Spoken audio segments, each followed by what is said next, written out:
everyone, my name is Brianna Flonk and I'm a pest survey specialist for the USDA APHIS PPQ field operations. And my name is Emma Perez. I'm a plant health safeguarding specialist for the Citrus Health Response Program.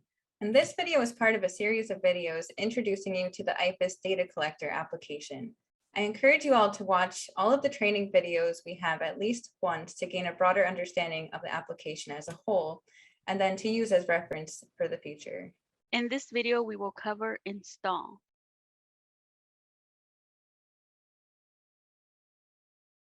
This is the user guide, page 7. IPHIS can only be used on an iOS Apple device.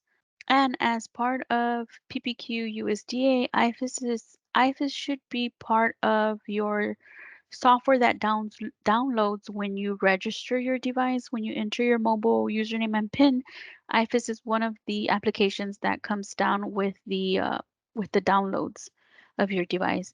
But if for some reason you don't have it on your iPhone or iPad, we have the directions for you here. We don't recommend to go through the Apple Store.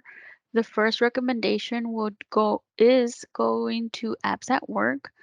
You will go to Apps at Work and enter it in the search button.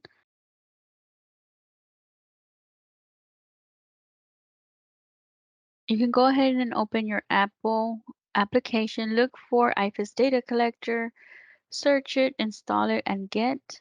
If you are still having issues with IPHIS, we do recommend you submitting a ticket to the help desk.